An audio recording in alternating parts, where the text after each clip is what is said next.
먼지뿐임을 기억하심이로다. 아멘. 자, 시편이 쭉 이어져 있기 때문에 이제 지난번에 우리 시편 102편까지 했을 때 102편은 뭐였습니까? 고난당한 자의 기도였습니다. 그래서 마음이 고난당한 자가 마음이 상했어요. 상하였고 근심 중에 여호와 앞에 토로했다. 이게 이제 102편이거든요. 그러니까 한마디로 얘기하면 고난 중에 있었다. 그리고 마음이 상했다. 그리고 근심이 충만했다. 얼마나 답답하겠어요. 이 세 가지가 가득 차 있습니다. 근데 여호와께 토로했다라는 거죠. 그러니까 이 가득 차고 뭐 숫자 3이니까 이 세 개가 얼마나 고난, 마음이 상하고 근심했다. 너무 크죠. 근데 이제 여기서 중요한 건 토로했다는 거예요. 하나님 앞에 토로했다. 그게 중심이었다는 거죠. 그러니까 중심이 서 있으면, 중심이 온전히 하나님께 향해 있으면 다 이긴다 그거예요. 찬양의 의미가 그거 아니겠습니까? 근데 좋아서 할렐루야, 뭐 1등 나가지고 할렐루야, 이 영광을 뭐 이건 누구나 다 할 수 있는 거죠, 그죠? 그러니까 성도의 찬양, 고난 중에 찬송입니다. 신기하죠? 고난 중에 찬송.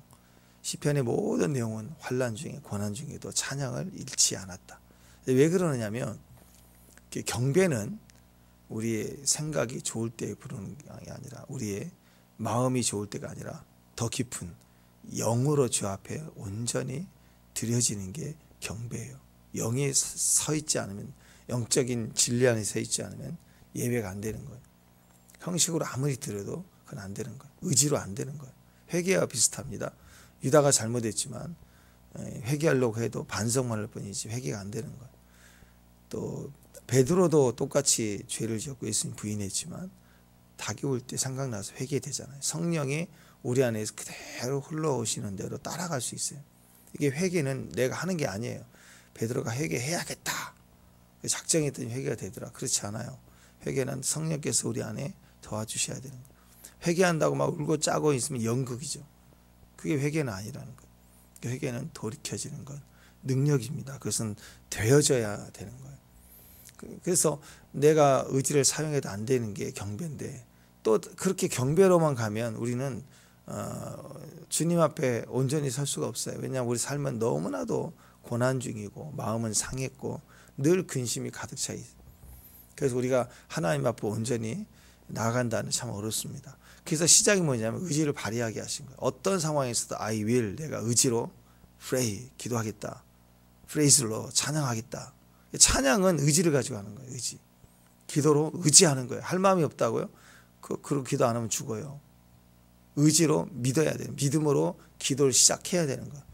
의지로 집에 들어오면 청소돼야 되는 거예요. 의지로 아이들 챙겨야 돼요. 내가 지쳐도 챙겨야 돼요. 그렇게 시작을 해야 되는 거예요. 먼저. 의지로 다가서야 돼요. 아파 있는 사람이 다가오겠어요? 조금 더 건강한 사람이 의지를 발휘해 다가서야죠. 찬양하고 그 상황을 받아들이고 주님을 믿고 신뢰하고 그렇게 가다 보면 마정물처럼 발동이 걸려서 진짜 하나님 사랑을 경험하게 될 때 뜨거움이 올라와서 되어지는 예배로 들어가는 거예요. 찬양을 하고 그다음에 경배로 들어가는 거예요. 그렇게 하나님 앞에 토로했다, 찬양을 했다. 그럴 때 생각과 마음이 들여지는 거고 중심이 들여지니까 나라는 존재가 주님 안에 있는 존재구나. 이걸 절대적으로 깨닫게 되죠. 이게 고난 중에 승리하는 성도의 찬양이라는 것입니다. 그리고 103편에 오늘 넘어와서 이제 그럼 뭘 찬양해야 되냐. 오늘 그게 나와요. 너무 중요한 점입니다. 오늘 103편이 너무너무 중요한 점이에요. 뭘 찬양하느냐. 고난 중에, 환난 중에 왜 찬양해야 되느냐. 그리고 뭘 찬양해야 되느냐. 이걸 정확히 말씀하고 있습니다. 103편의 찬양은 하나님의 이름을 찬양하는 거예요. 하나님의 이름. 그 이름의 능력, 그 이름의 능력이 있기 때문에 예수님의 이름에 능력이 있습니다. 그 이름을 찬양을 하는 거예요. 그러면 그 찬양이 그 능력이 된다는 거예요. 자, 이름은 하나님 자체이죠. 이름 그러면 이순신, 그럼 우리 딱 거북선 생각나고 역사에 기록된 상황을 우리 기억하지 않습니까? 그래서 누구 나쁜 놈 얘기하면 그놈 나쁜 놈 이렇게 떠오르잖아요. 이름 그러면 역사예요. 그분 하나님 자체가 곧 이름을 우리가 반영합니다. 하나님의 이름 그러면 하나님 자신이다 이런 거죠. 그래서 그 이름을 송축하라 그 말은 하나님을 찬양하라 송축하라라는 뜻이고 그 이름에 그의 역사가 있어요. 그분이 행하신 일, 현재 그분이 가진 왕의 능력, 권세 이 모든 것들이 찬양할 때 그 이름을 찬양하면 그 이름에 있는 능력이 우리의 능력이 된다. 그 얘기입니다. 그래서 오늘 표적 1절 2절 한번 보십시다. 1절 2절 읽습니다. 시작. 내 영혼아 여호와를 송축하라. 네 속에 있는 것들아 다 그의 거룩한 이름을 송축하라. 내 영혼아 여호와를 송축하며 그 모든 은택을 잊지 말지어다. 시작을 보니까 그 거룩한 이름을 송축하라. 이름을 송축하라라고 시작을 합니다. 이 배경은 시편 102편을 배경으로 온 거예요. 다시요. 고난 중에 있어요. 환경이 마음이 상했어요. 머리의 생각은 근심으로 가득 찼어요. 완전히 삼겹줄로 묶여서 헤어나지 못한 그런 상황입니다. 자, 그럴 때 어떻게 해야 되느냐? 그 이름 어떤 이름이냐면 거룩한 이름이에요. 구별된 이름이에요. 지금 환난 중에 내가 입으로 어쩌고 저쩌고 말할 수 있는 그런 분이 아니세요. 환난 당했다고 내 좁쌀만한 마음으로 아이고 하나님은 이르신가 하고 이렇게 내가 판단할 수 있는 그런 이름이 아니신 거예요. 그분은 우리의 생각과 상황과 전혀 상관없이 거기서부터 완전히 구별된 완전히 거룩한 이름이에요. 그 이름을 송축할지어다 그렇게 얘기를 하고 계시는 겁니다. 왜 하나님은 그 이름을 우리에게 송축하기를 원하시는가? 왜 우리가 송축해야 살아나는가? 이 이름 안에 능력이 있기 때문입니다. 그 이름의 능력이 곧 우리의 응답이 되는 거예요. 찬양하면 그 능력이 우리의 응답이 되는 것입니다. 나를 구원하신다는 거예요. 응답은 이걸 나를 구원하신다. 응답 나를 구원하신다. 환난 중에 고난 중에 지금 고난 중에 있잖아요. 고난 중에 나를 구원하신다. 구원의 능력이 되신다. 뭐가? 이름은 나의 고난과 상한 마음과 근심을 고치시고 그 환경에서 나를 건지시는 구원의 능력이 되신다. 이름이 얼마나 중요해요. 그러니까 우리가 기도할 때 응답이 뭐냐? 응답 딱 하나예요. 구원의 응답이에요. 구원의 응답. 뭘까요? 3절, 4절, 5절 이게 너무 중요해요. 이거 우리가 오늘 효일을 얼마나 주일을 준비하는데 마음이 좋아요. 그죠? 그래서 이 세 구절은 오늘 하루 종일 이렇게 암송해 봤으면 좋겠어요. 자, 3절, 4절, 5절 읽습니다. 3절, 4절, 5절 시작.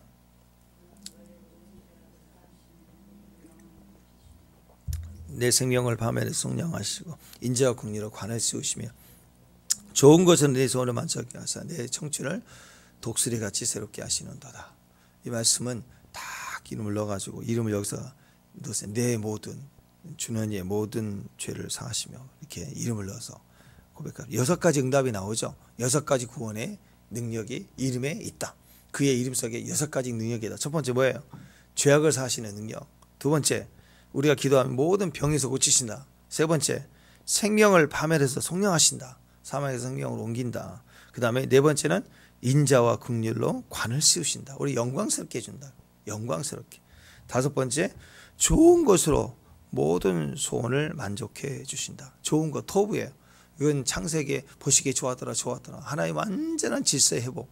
모든 하늘에 속한 하나님께 속한 좋은 것으로 우리를 만족하게 우리 소원을 다 만족하게 해주신다. 보시기에 좋았더라. 여섯 번째 마지막 시작. 다 얻었는데 소원까지 다 이루었는데 비실비실 내면 안 되겠죠.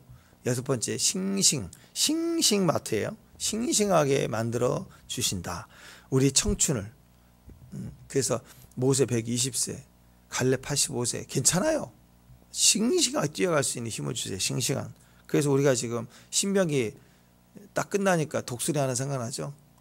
치킨 되지 말라. 신명기 28장 독수리 14가지 그리고 54마리의 이 치킨 새끼과 독수리 생각나죠.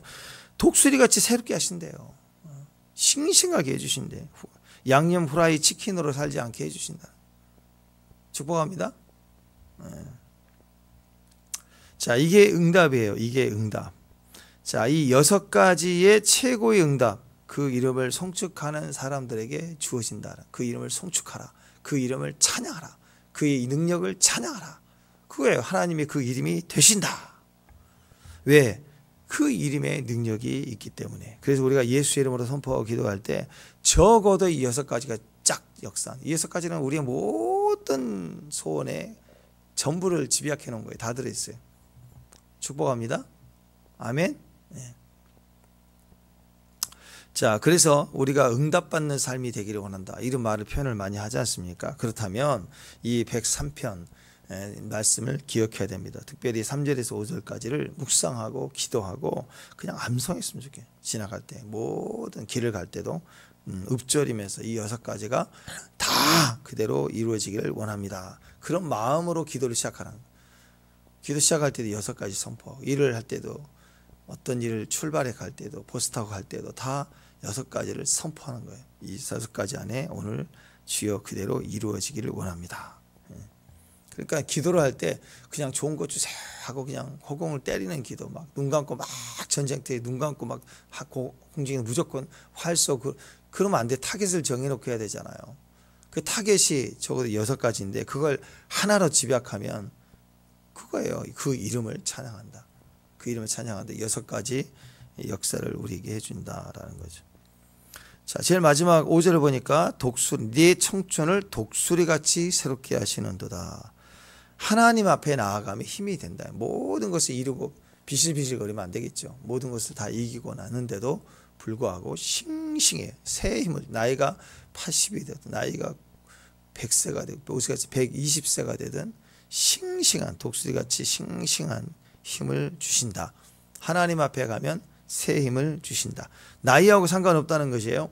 청년에게서도 죽음의 냄새가 날 수 있어요. 맨날 죽는다, 못 산다, 떠나가자, 살 것 같냐, 소망이 없다. 그리고 맨날 뭐 퍼 마시긴 하고. 그럼 사망 냄새가 나는 거예요. 젊은이한테서. 그런가 하면 노년인데도 생명의 냄새가 나요. 싱싱한 냄새. 이 산지를 내게 주소서 하고 적극적으로 뛰어드는 모습. 생명의 냄새잖아요. 모든 생명의 근원이 누구예요? 하나님이세요. 그래서 하나님 앞에 나아갈 때 싱싱한 거예요. 하나님 앞에 나가면 싱싱해져요. 자, 그래서 이사야 40편 29절 30절 31절 보면 피곤한 자에게는 능력을 주시고 무능한 자에게는 힘을 더하시며 소년이라도 피곤하고 곤비하고 장정이라도 넘어지며 쓰러지되 소년이나 장년도 사망 냄새가 나되 오직 여호와를 앙망하는 자는 늙을지라도 새 힘을 얻으리니 독수리가 날개 치며 올라가면 같을 것이요 다른 박질하여도 곤비치 아니하고 걸어가도 피곤치 아니하리라. 독수리를 얘기해요. 치킨처럼 치킨 얘기하잖아요. 막 날아 올라가요. 꼬끄닥 그러면서 양념 튀김 옷 입고 그렇게 뛰어다니면 그거 끝나는 거 아니에요, 그거? 그죠? 근데 독수리는 날개를 치고 더 높은 곳을, 저 높은 곳을 향하여 더 올라가고 더 올라가고 비바람이 치면 숨는 게 아니라 더 높이 올라가 버려요. 구름 위까지 올라가 버려요. 자, 우리가 하나님 앞에 나아갈 때 나타나는 것이 뭐냐? 새 힘입니다. 새 힘. 우리는 새 힘을 얻고 환경적으로는 6가지 응답이 역사한다. 찬양해야 돼요. 하나님 앞에 가면 새 힘을 주고 독수리가 창공을 향하여 올라감 같이 피곤치 않는 강한 새 힘을 하나님이 우리에게 허락하여 주신다. 반대로 세상에 살아갈 때 하나님을 잃어버리면 힘을 잃어버리는 거예요. 하나님을 놓치면 힘을 놓치는 거예요. 그래서 사울왕에게 사무엘이 그랬잖아요. 오늘 왕이 하나님을 버렸으므로 하나님도 왕을 버렸다. 무서운 말이죠, 그죠? 그래서 하나님 떠나면 힘을 잃어버리는 거예요. 그냥 맥이 없어요. 확 꼬그라지는 거예요. 힘을 잃어버렸다는 증거가 뭐냐? 자꾸 안주하려고 그래요. 뭔가 도전하려고 하잖아요. 변화를 싫어합니다. 그 힘을 잃었다는 거. 그냥 이대로 치워야 되는데 쌓아놓고 치우질 않아요. 떨어져도 옮기질 않아요. 그냥 내버려 두는 거예요. 내버려 두는 거예요. 힘을 잃어버렸기 때문입니다. 여러분, 변화가 생기면 일반적으로 불이익이 생기거나 불편해지죠. 그래서 부족해 보여도 그냥 이 정도면 된다 하고 그냥 대충 안주하려고 그래요. 그러니까 여러분, 불이익과 불편함을 압도할 수 있는 게 어디에 있냐면 힘에 있어요. 힘이 있어야 이 불편하고 또 부정하고 그런 것들을 압도할 수 있어요. 지나갈 수 있어요.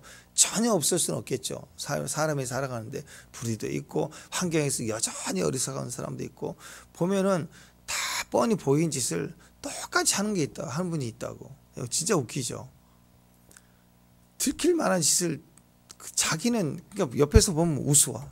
근데도 여전히 해. 왜 저렇게 살지 하는 분들이 늘 있고 그런 환경이 직장에도 또 삶 속에 늘 있습니다. 왜 그럴까? 당연히 세상이니까 그럴 수밖에 없어요.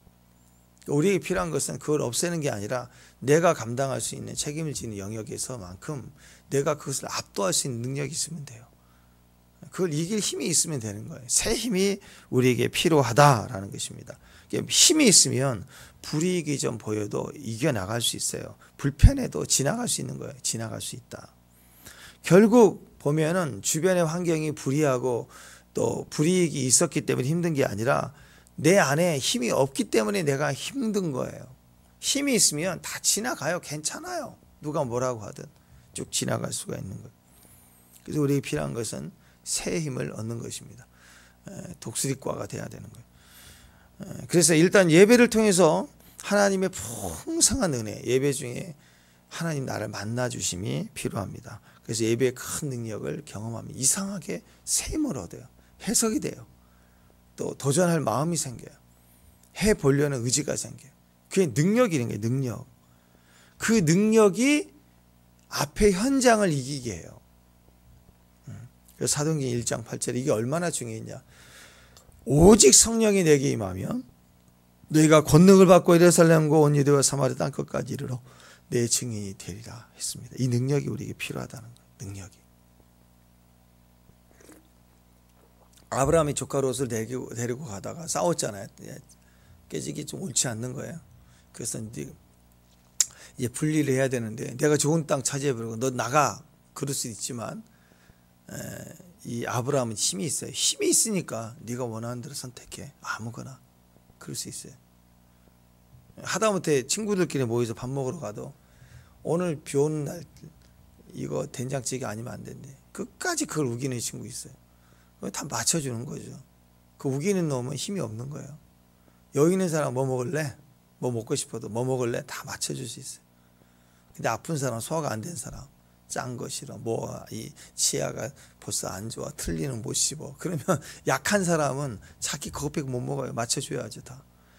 둘이 싸웠어요. 정말 화가 나요. 근데 먼저 다가선 사람이 건강한 사람이에요.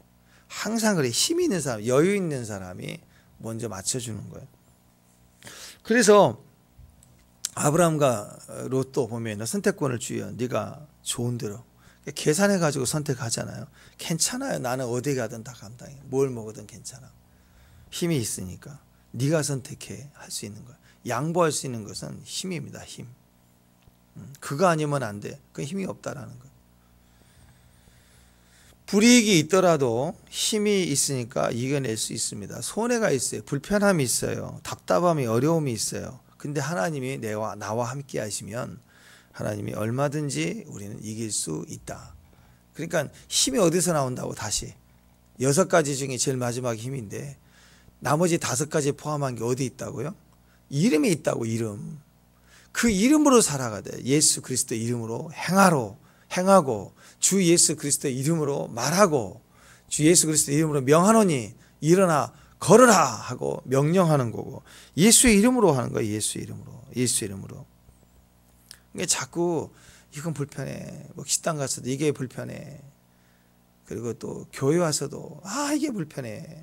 자꾸 이렇게 판단하고 그러면 행복할 수가 없어요. 어떤 상황이 와도 예수의 이름으로 명령하고 받아들이는 거예요. 그냥 지나가는 거예요. 품어지는 거예요. 교회가 사람들이 모이기 시작한다고 한 사람 한 사람 불편하지 않도록 시설도 좀 하고 필요하겠죠. 물론. 근데 그거 언제까지 하겠어요? 아무리 잘해도 세상에 유명한 식당만큼 하겠어요? 교회가 못하죠. 아무리 식당은 서비스업이니까 철저하지 않겠어요? 신라호텔 그 5성급 호텔만큼 하겠냐고 못하죠. 그러니까 교회는 기본적인 것만 하고 그 인테리어를 골로 가면 안 돼. 최고 인테리어는 성도의 성도. 예배를 가장 아름답게 드립니다. 예배에 들어가지 못하니까 눈 말떡 뜨면서 이건 뭐 페인트가 덜 칠해졌네, 아 휴진 떨어졌네, 저 집사님 왜 왔다 갔다 하느냐, 막 자꾸 그게 보이는 거라고. 예배 충만해봐야 눈 못 떠요. 운이라고. 그렇죠? 그 아름답게 주는 말 흐느적거리고 엎드려 있고 또 노래하고 있고 그 아름다움 속에 있는 모습이 교회의 아름다운 인테리어입니다. 그게 우리를 아름답게 하는 거예요. 문제를 없애려고 하는 게 아니에요. 우리에게 힘을 더해 주시는 거예요. 그러니까 여러분, 우리가 큰 암 같은 병에 걸렸을 때 막 수술하고 잘라고 그건 뭐 순서대로 가지만 그걸 하지 말란 소리는 아닙니다. 근데 해야 될 건 먼저 해. 우선순위는 문제를 없애는 쪽이 아니라 더 잘할 수 있는 것 쪽에다가 포커스를 맞춰서 기도하고, 그리고 습관을 고치고 좋은 걸 먹고, 이게 더 중요해요. 당장 수술하고 자르고 뭐 하는 것보다. 치료보다는 무엇이든지 그래요. 무엇이든지 항상 나라가 변화되는 거, 적폐청사 없어 죽이려고 그러지 말고, 그러면 일본 다 죽여버려야 되고 좀 중국 다 죽여버려야죠. 얼마나 우리가 막 속상한데, 그죠? 아니라니까요. 내버려둬. 세상을 제발 내버려둬. 하나님이 하시니까. 악인들 내버려두라고. 그리고 하나님 앞에 달려가는 거예요. 하나님으로 큰 영광과 힘을 얻는 거예요. 그게 우리가 이기는 방법이라고. 시편 103편은 그걸 얘기하고 있습니다. 문제를 없애려고, 파악하려고, 판단하려고 선악과로 가지 말고 주님을 더 믿으려고 해라. 알려고 하지 말고 믿으려고 하라. 알고 가냐? 믿고 가지? 이게 근본이라는 거예요. 이 불편함을 고치려고 하지 말고 왕성한 힘을 가지고 예배에 집중하려고 해요. 집안에 문제 있습니까? 교회에 문제 있습니까? 뜯어 고치려고 하지 마세요. 싸워서 대화하자 하면서 싸우려고 하지 마세요. 내버려 두세요. 그리고 힘을 얻어야 돼. 예배에 생명 걸고 내가 행복해버리면 되는 거예요. 내가 하나님 앞에서 영광 속에서 기뻐하고 행복하고 쭉 나가는 거예요. 그냥. 그리고 같이 사는 공간이니까 필요하다면 부탁하고, 너는 왜 이거 안 하니? 그렇게 충고하고, 야단칠 게 아니라 너 이거 해줬으면 좋겠다. 그리고 부탁해요. 또 부탁하고, 그리고 나머지는 내가 믿음 안에서 더 힘을 얻고 그리고 나아가는 거예요. 부탁하면 돼요. 또 부탁하고. 친구에게 부탁했는데 안 들어지면 속상하지만 친구한테 강요할 수는 없죠. 그럼 친구 관계가 아니잖아요. 또 부탁해요. 또 부탁해요. 성경에서는 전도한다 그러잖아요. 그렇죠. 내 자녀도 전도하는 거예요. 남편도 아내도 우리가 전도하는 거예요. 전도한다는 태도가 뭐예요? 이 아름다운 소식을 전파한다. 전도. 그게 뭐냐면 그게 부탁하는 거예요. 우리에게 부탁했다. 직책을 맡겼다 그랬어요. 하나님도 우리에게 명령이지만 동시에 우리의 표현은 부탁이잖아요. 우리도 부탁해야 돼요. 그러니까 그런 마음으로 가는 거예요. 계속 또 얘기하고 또 얘기하고. 대신에 우리의 모든 행복은 하나님과의 관계에 있습니다. 근본은 문제를 해결하는 게 아니라 하나님을 향하여 내가 더 깊이 나아가는 거예요. 예배를 통해서, 찬양을 통해서 힘을 얻고 주 앞에 나가는 거예요. 세 가지 사명 얘기했죠. 예배, 기도, 성교, 끝까지 세 가지 붙들고 가면 되는 거예요. 감정 가지고 막 징징거리고 그 싸움에 진흙탕 들어가면, 나 어렸을 때부터 막 쌓여있는 감정까지 또 엉켜서 올라온다고 아무것도 못해요. 그것이 없어지는 건 아니에요. 여전히 있을 수 있어요. 그러나 힘을 얻으면 이거예요. 로마서 8장 시작에 그 얘기 아닙니까? 지금도 밤에 보면은 달과 별이 보이죠. 왜 그래요? 태양빛이 없기 때문에 그래요. 낮에도 하늘은 동일하게 달과 별이 있어요. 그러나 거의 볼 수가 없어요. 왜냐하면 태양빛이 강렬하게 비춰버리니까 다른 게 안 보여요. 마찬가지입니다. 지금 여러분이 저를 볼 때는 제 얼굴이 좀 잘 보이지만, 제가 여러분 볼 때는 여기 라이트가 4개가 지금 비치고 있어서 겹쳐 보인다. 근데 만약 이게 굉장히 스포트라이트로 본다면 여러분 한 사람도 안 보일 거예요. 저는 눈이 부셔가지고. 태양빛이 비치면 없는 게 아니라 안 보이는 거예요. 그걸 자유라고 그래요. 자유. 불의를 완전히 없애버려야 내가 자유가 아니라, 있어도 내 힘이 있고 능력이 있으면 어디든지 갈 수가 있고 자유할 수 있는 거예요. 자, 그래서 우리가 예배에 전부를 쏟아내고 기도에 전부를 쏟아내고 성교에 헌신의 믿음을 쏟아낼 때 신앙이 달라지는 겁니다. 그것이 예배자의 모습. 그래서 예배를 진짜 예배를 드리는 예배자가 돼야 돼요. 이 상황에서도 예배 드리는 거예요. 엉망이 돼 있는데 거기서 예배 드리는 거예요. 감옥이 잡혀가 예배 드리는 거예요. 거기서 예배 드리고 진짜 참 예배를 드리는 거예요. 그러면 주님밖에 안 보여요. 예배 드리면 주님 앞에 경배하는 거예요. 거기에 큰 힘을 얻게 되었다. 세상을 능히 다 이길 힘이 어디가 있느냐? 하나님께 있어요. 그러니까 출애굽 했잖아요. 출애굽 했으니까 독수리로 가야 돼요. 독수리로 가게 만들어 주셨는데 독수리로 났는데 계속 출애굽이 아니라 늘 애굽이에요. 출애굽한 이유인데도 늘 애굽이에요. 그러면 치킨으로 가는 거예요. 치킨 되는 거예요. 그냥 독수리를 놔주는데 치킨으로 죽는 거예요. 자, 독수리들만 5절. 자, 독수리들만 5절. 시작. 치킨은 말하면 안 돼요. 독수리들만 시작. 좋은 것으로 내 소원을 만족케 하사 내 청춘을 독수리같이 새롭게 하시는 도다. 자, 5절 시작. 그러면 꼭 끼워. 그럼 치킨이에요. 튀김 옷 입고 있는, 양념 묻혀 있는 독수리들만 할 수 있어요. 독수리같이 새롭게 하시는 도다. 싱싱해지길 바랍니다. 축복합니다.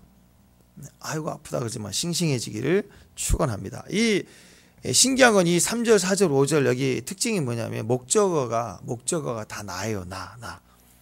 주님이 그랬잖아. 네 모든 죄악을 그랬잖아. 네 모든 죄악을, 내 모든 병, 네 모든 생명, 네 모든 소원 그렇잖아요. 그러니까 우리 입장에서는 우리를 두고 네 청춘을 그랬잖아요. 그러니까 이 말씀은 결국 내 청춘이에요. 내 모든 죄악, 내 모든 병, 내 모든 생명, 내 모든 소원, 내 청춘, 이거 다 내 인생 다 나예요. 나.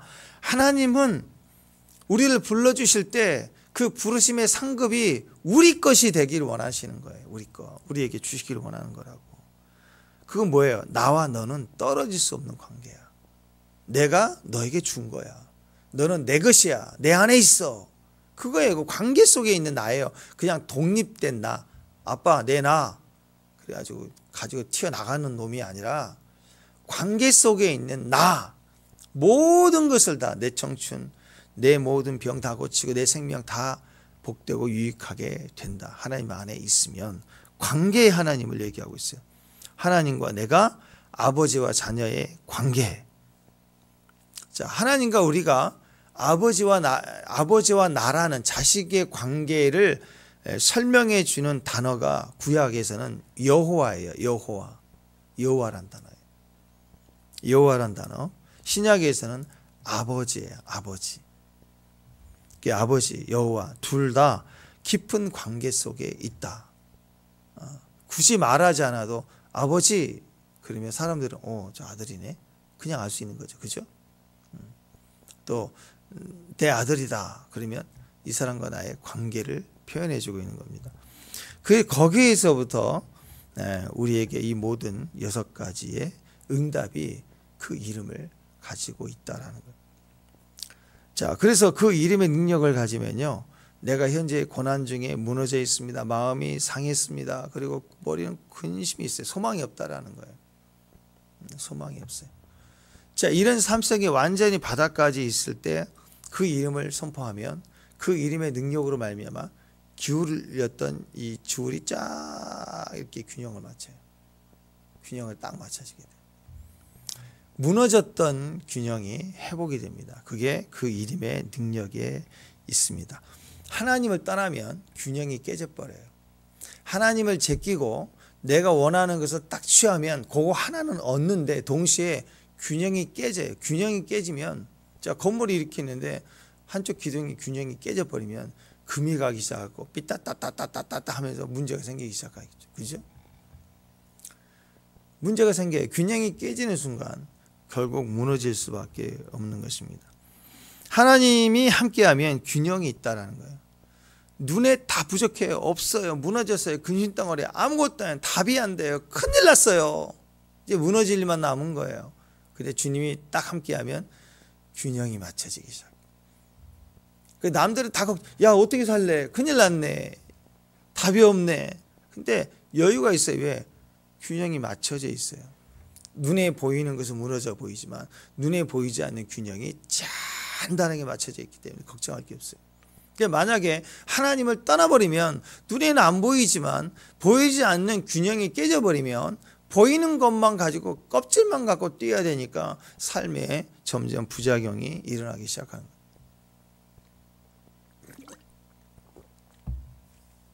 그래서 하나님이 함께하면 균형이 있다. 기도하고 말씀 붙들고 말씀과 기도의 균형이 있어요. 교회 생활도 잘하고 교회 밖의 생활, 신앙생활도 또 믿음 생활이 교회 안에서뿐만 아니라 가정에서 또 직장이나 사회에서도 균형이 있는 거예요. 균형이 있는 모습. 그 균형이 있는 삶을 사는 거 그걸 지혜라고 그러죠. 하나밖에 모르면 균형이 없어요. 지혜는 전부를 다 같이 균형을 가질 수 있는 힘. 그래서 자꾸 인간이 자기 의지로 막 뛰면요, 의지를 가지고 뛸수록 하나님 필요 없어요. 그러니까 균형이 그 순간부터 깨지게 됩니다. 그래서 우리가 십자가 정신, 공의와 사랑, 하나님과 수직, 정의, 공의죠. 수평, 이웃을 사랑하라. 똑같아요. 율법 정신이 뭐예요? 가난한 자 없게 하라, 억울한 자 없게 하라. 다 공의와 사랑입니다. 공의와 사랑이 균형을 이룬 것이 십자가예요. 특히 한국 사람들은 공의와 사랑 그러면 뭘 좋아하냐면 사랑보다는 공의를 좋아해요. 맨날 죽이겠대, 그냥 엎어버리겠대. 정의, 억울해, 억울해. 무슨 일만 터지면 억울해, 억울해 막 뒤집어지는 거예요. 그리고 막 공의를 보여야 되는데 윗놈부터 잘라야 되는데 이게 사고가 왜 그렇게 가는지 몰라.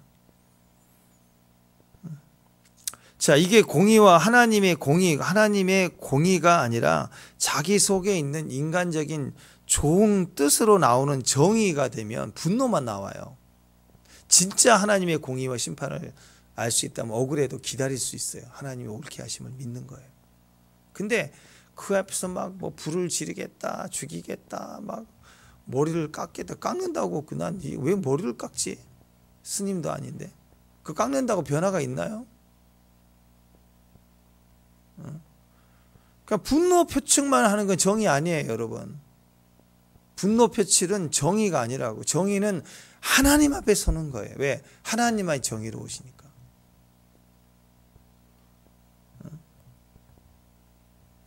그러니까 인간적인 자기 기준이나 지금 이 사람들이 보는 좋은 뜻에서 볼 때 정의롭지 못하면 사람들은 선악과 판단이 일어나.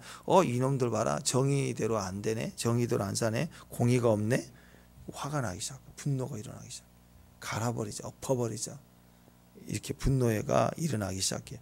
그러니까 하나님의 공의가 아니고 인간의 정의가 부르게 되면 분쟁이라고 계속 싸우게 돼요. 계속. 그게 참 묘해요. 인본주의에서 나오는 정의, 사회적 정의를 외치는 사람들 보면 맨날 싸워요. 죽도록 싸워요. 이런 사람들은 맨날 싸워. 말투 자체가 싸워. 어딜 가나 이런 사람이 하나 들어오면 공동체가 막 분란이 일어나요. 분란이 일어난다고. 가끔씩 보면 그 노예나 그런 모임을 가도 꼭 그분이 들어오는 순간 딱 오자마자 뭐 있네, 왜 그래, 맨날 분란이 일어나. 막 따지고, 의장 맨날 따지고. 아주 빨리 좀 진행했으면 좋겠는데, 빨리 끝나고 밥 먹고 가야지. 집에 와버리고 싶은데 맨날 아무것도 점이 빠졌네, 사과를 받아야겠다 그러고. 하여튼 분란이 일어나요. 맨날. 그게 정의 공의예요. 정의 공의.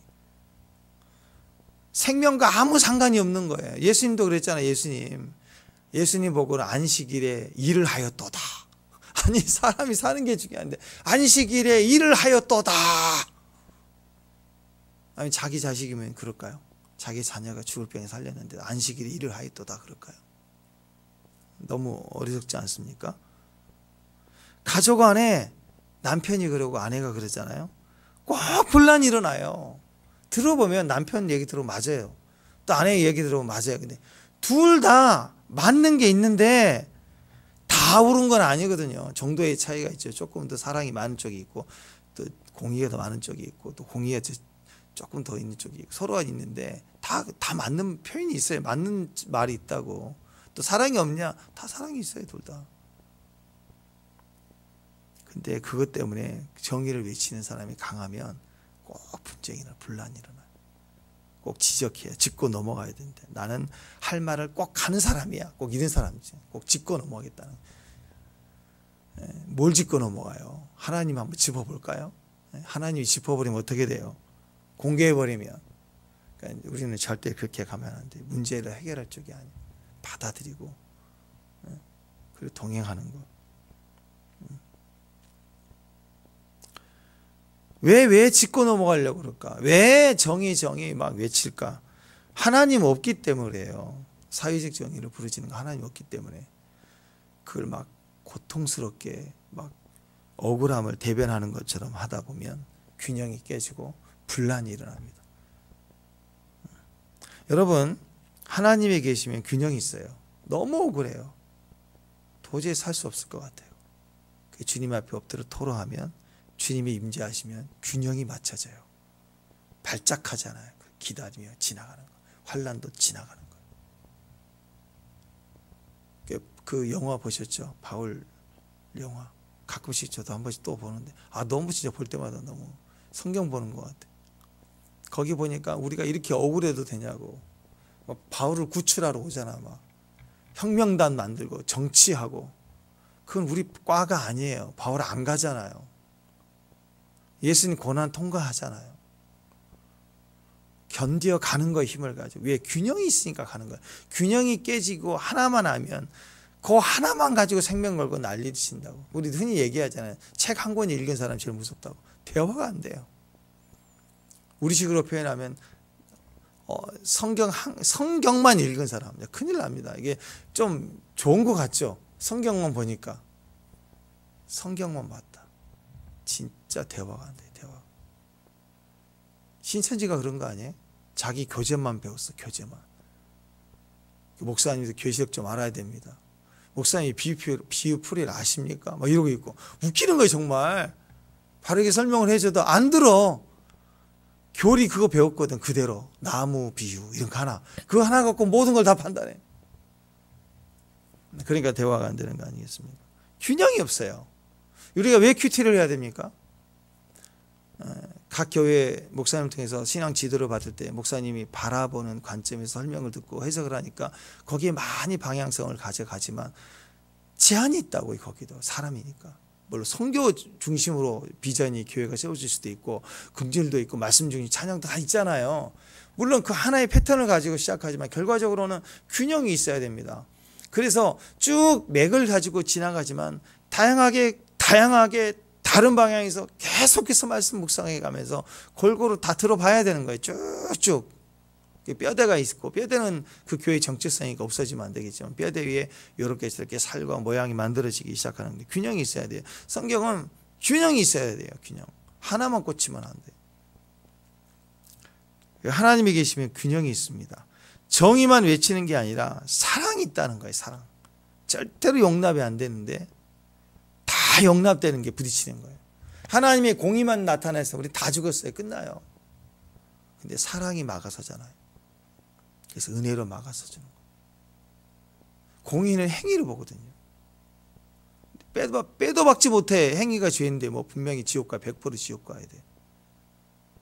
천국 갈 만한 근거가 전혀 없어 우리는. 그러니까 공의만 따지면 지옥인데 그래서 행위가 아닌 은혜로 막아서는 거예요. 예수님이 은혜로. 그래서 하나님도 사랑 앞에 공의가 멈췄어요.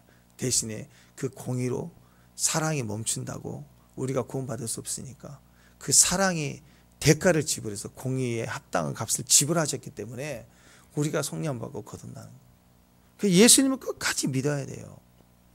정의 외치는데 예수님 없다. 정의 아니에요. 사랑 외치는데 예수님이 없다. 인본주의 사랑이에요. 이기적인 욕망이죠. 욕망. 그러니까 현장에서 가늠하다 잡힌 여인에게 뭐라고 그랬어요? 너에게 정죄하는 자가 있느냐? 나도 정죄하지 않는다. 이게 사랑이죠. 사랑을 정죄하지 않는. 그리고 나서 다시는 죄를 짓지 말라. 공의의 공의. 공의의 사랑을 실천하는 모습이. 이게 같이 가는 거예요.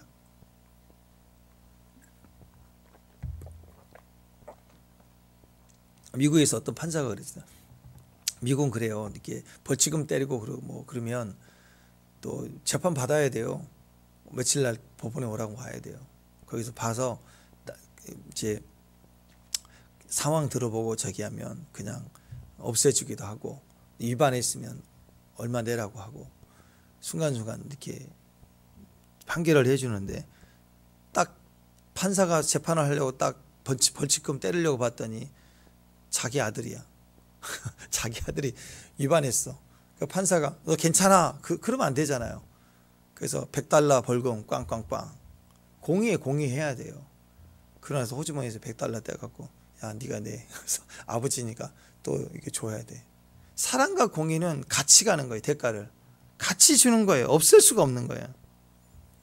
자, 이렇게 균형이 맞춰질 때 샬롬이 생기는 거예요. 눈에 보이는 조건 따라서 내가 이겨보려고 하나만 붙들면 하나님이 떠나가시면 균형이 깨집니다. 균형이 깨지면 분란이 일어나요. 막 갈등이 일어나요. 그런데 눈에 보이는 것으로는 해결 방법이 없어요. 완전히 추락된 상태예요. 근심, 고난 중에 있어요. 그런데 주님을 붙들면 균형이 잡혀요. 균형이 잡히면 샬롬이 임해요. 샬롬이, 평강이 임해요. 그래서 사도 바울이 평안하죠. 평안함으로 가요. 내가 이렇게 묶인 것 외에는 너는 나를 본받은 자가 되라 하고 당당해요. 당당한 안정감이 있는 거예요. 어떤 분들은 막 정의, 공의, 업자, 뒤업자 막 사회주의 정의를 외치는데 보니까 얼굴부터 시작해서 샬롬이 없어요. 샬롬이 없다고. 분란이 일어난다고. 왜 그래? 하나님 없으니까. 하나님 없이, 임재 없이, 임재가 다 떠나가 버렸는데도 자기 혼자 어떻게 해보려고 막 외치고 분란을 일으키는 거예요. 하나님 없으면 아무것도 안 된다는 현장인 거예요. 그러니까 하나님 없는데 엄청 열심히 하는 거, 그거 미련한 거죠. 하나님 없이도 열심히 하면 할수록 분란이 더 일어나요. 그러니까 지혜로움은 어디서 볼 수 있냐? 문제가 크냐 작냐를 떠나서 분란이 있는가 없는가를 보면 돼요. 그러니까 처음부터 하나님으로 시작하고 평강 가운데서 출발해야 돼요. 평안, 샬롬.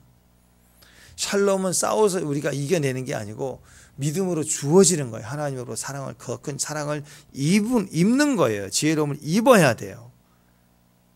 그러니까 지혜 없는 사람은 막 정의만 외치는 거예요.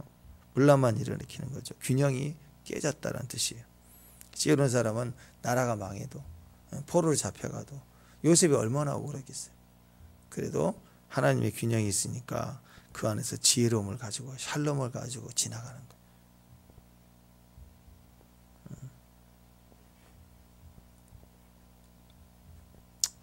그래서 여러분, 우리가 우리 삶의 이 균형을 가지고 사는 거 너무너무 중요합니다. 세상에는 아무리 자기 이익을 외치기 때문에 갈수록 균형이 없어집니다.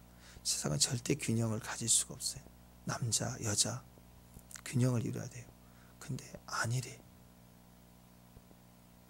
또 노인과 장녀 세대가 균형이 없어요. 지금 균형을 이루어야 돼요. 근데 아니래. 정치 노선이 보수와 진보, 좌우가 균형을 이루어야 돼요. 근데 균형이 없어요. 한쪽은 죽여야 된대. 지금 그런 시대예요. 그만큼 세상이 지혜롭지 못하고 있다. 균형이 없는 세대는 망했다. 그래서 우리 가정에 균형이 있어야 됩니다. 어떻게 해요? 예수가 계셔야 돼요. 교회에 균형이 있어야 됩니다. 어떻게 해요? 주님이 계셔요. 샬롬이 있어야 되는, 샬롬이. 샬롬의 왕, 평강의 왕이 계셔야 돼요. 그래서 이것을 한마디로 집약하면 그 이름을 송축하라. 그 이름에서부터 시작을 해라. 왜? 그 이름에는 6가지의, 최소한 6가지의 놀라운 힘이 있어요. 힘. 그래서 오늘 이 6가지를 붙들고 기도하고 출발하고 승리하는 귀한 믿음의 종이 되시길 바랍니다. 기도하겠습니다. 그 이름을 우리에게 허락하시고 그 거룩한 이름을 사용하도록 우리를 부르시는 자리에 오늘 귀한 종들 믿음으로 승리할 수 있도록 샬롬의 누림이 있게 하셔서 평강을 주장하고 그리고 균형을 이루는 귀한 지혜로운 종들 되게 하옵소서. 예수님의 이름으로 기도합니다.